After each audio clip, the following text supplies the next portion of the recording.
Well, today I thought I would tell you about a new tent that I bought. It is a canvas bell-shaped tent made by a company called Vevor, and I'm pretty excited about it because I'm going to put it at an airfield at my friend's airfield, and then I can fly to his place about 16 miles, camp for the night, and then come home in the morning, and I don't have to worry about taking down wet tents and all that sort of thing. So it'll be an experiment. But anyway, today I thought I would show you the setup. I've already set it up one time at my house in order to season it. You have to season a canvas tent, which means just spray it down with water and let the fibers kind of swell up a little bit to waterproof it a little bit. And I wanted to know how to set it up anyway, but it wasn't too bad. So here's a video about the setup of the Vevor Canvas Bell Tent. I've set this tent up at home. You have to season a canvas tent, so I've already set it up once, and I was really impressed with all the equipment you get with this. The stakes and everything are very good quality. Let's see here, they give you a hammer and some tools and all that kind of thing. So Vevor, whatever it is, they did a good job with this for the price. This tent, I was looking online this morning, and this is the 3-meter tent, which is about 10 feet in diameter. And this tent, as of this morning, was around $240. I got this one on sale during a Black Friday sale back in November, and I got it for $180, which I thought was a really good deal. So even if it only lasts me one season, that's, as I figured, about half the cost of one night in a hotel room at the beach.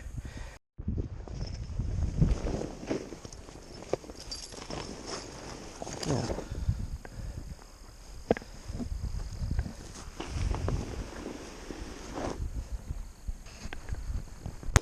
And the first step here is just to stretch out the tent while it's flat.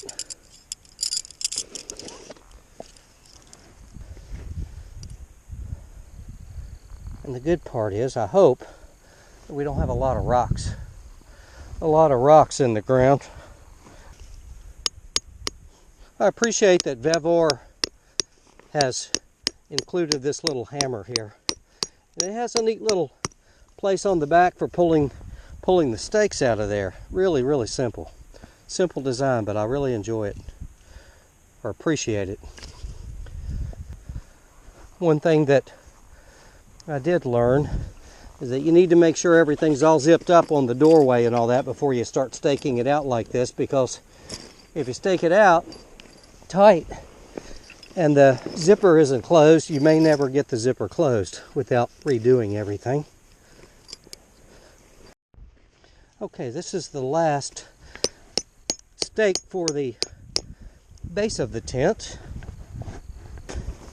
All right, now the next step is to get in the center pole, which is a little bit challenging, but not too bad on this small model. I can imagine some of the bigger models it would be pretty tough.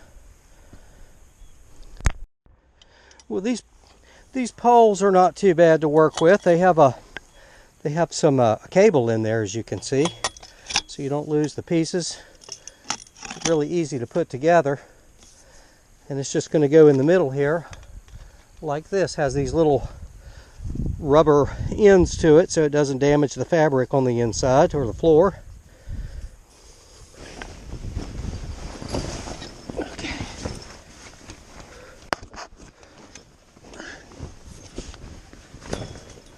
All right.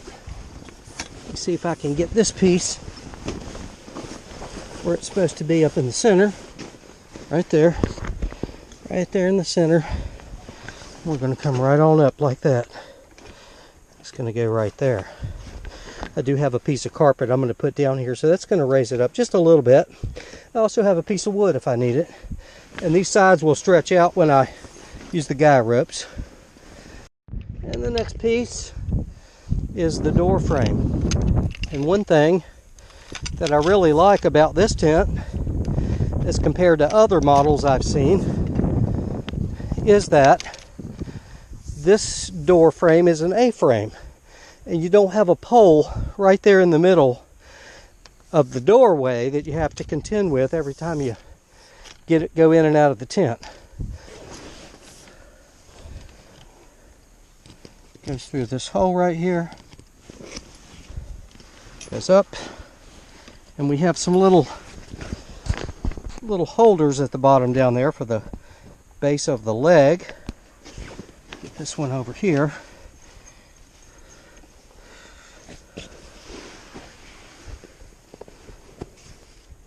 The next step here is going to take a little bit longer, and that is putting in the guy ropes. And we have some big tent stakes here, so I'm going to go ahead and put in some of the guy ropes here.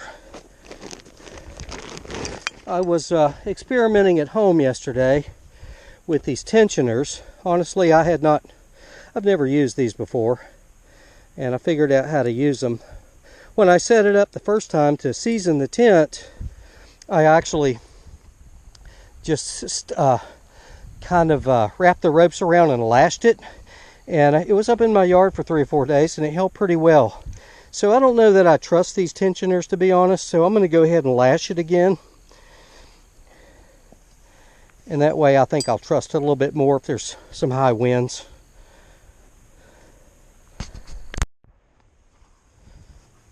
I'm going to go ahead and put this cap on. This is designed to keep the water, when it rains, out of this little hole right here.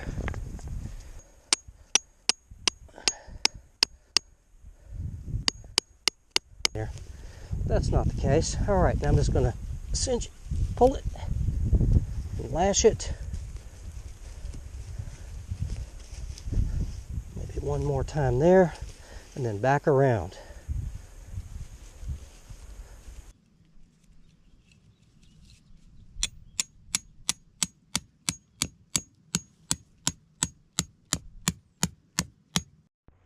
Well, I have all the lines in now, the guy lines, and that definitely was tedious. That's what takes so long. Good.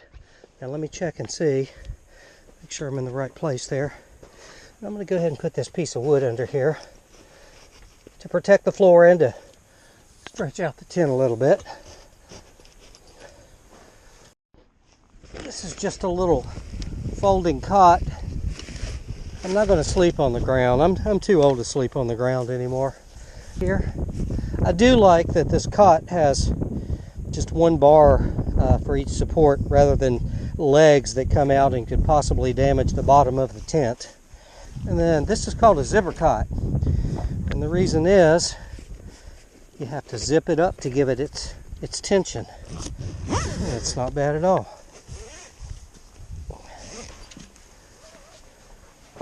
And we're just going to put the cot down on this side, over here. Let me lay down here for a minute and see if see what the angle is like. And I'm still going to use this air mat for some added comfort here. I can't carry much when I'm flying here in my powered parachute, so I figure I'll keep some water and some supplies and things like that here.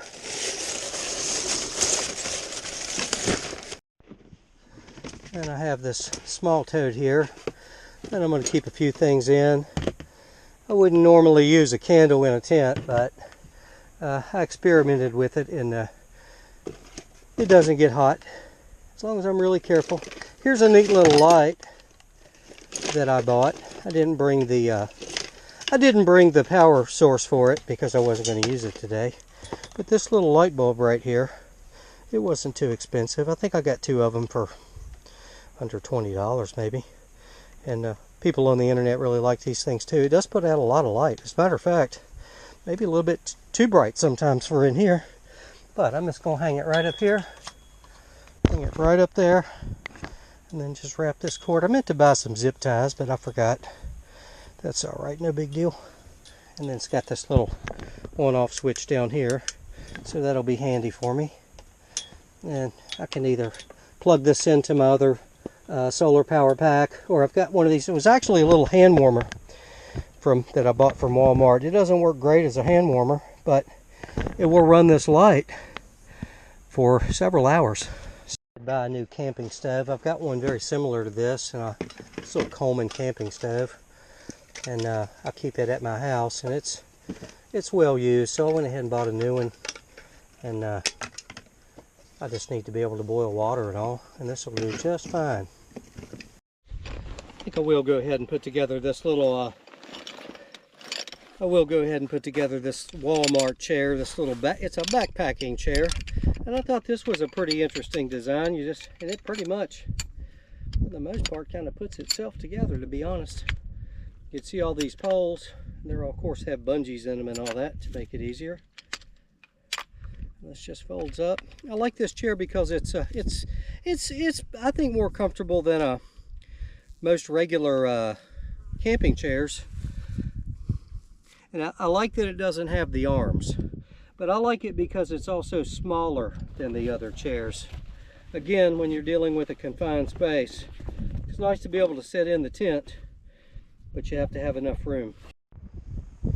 And a little USB connected fan that I can use just to move some air around on hot nights. And there is one more thing. I'm not sure if I'm going to be committed to this or not. Found it at the Dollar General. It's a little shelf. I think, especially in a small area, just trying to stay organized is important. That's what I thought. All right. I can definitely tell this little shelf is cheap. Let's see. Should I start at the bottom? That wasn't too bad to put together. A couple minutes, no big deal. I'm gonna put it on this little board over here. This board was actually part of the packing to keep the box rigid when I bought the tent. I already got bugs in here. I guess I'm gonna have to learn to live with that. But anyway, I think if I put it on this box, and I'm trying to keep things from touching the side of the tent as much as possible. And of course this tent does have some vents in the bottom. Let's see, 1, 2, 3, 4 vents in the bottom that I can open up when I'm here. All right. Well, this is pretty much it. This is camp. I have to admit, when I got here earlier, I thought this was a terrible day to do this, but it actually ended up being a pretty good day. And I'm glad that I went ahead and spent the afternoon doing this. Now all I have to do is I can just fly in, and most everything I need is here. Then I can stay the night and fly out in the morning and not have to worry about taking down wet tents and all that sort of thing. And again, I'll see. It'll be an experiment this season, and I'll keep you posted on how well this fabric lasts and all that kind of thing. I can see one thing over here that I'm probably going to end up doing. I noticed there's a little bit of a sag down here, and I was trying to figure out why, and it's because this line is shorter. And so what I probably need to do is get some kind of a support that would go up under here and hold this. I want to make sure this doesn't end up being too high, because I want the rain to shed off of it. And I don't think that's a big deal with the wind or anything, but I will try to get it. I think that the tighter you can get all this stuff, the better off you are. Anyway, that's the video for today. If you have any questions, please leave them in the comments. And as always, thank you for watching. I hope you'll subscribe.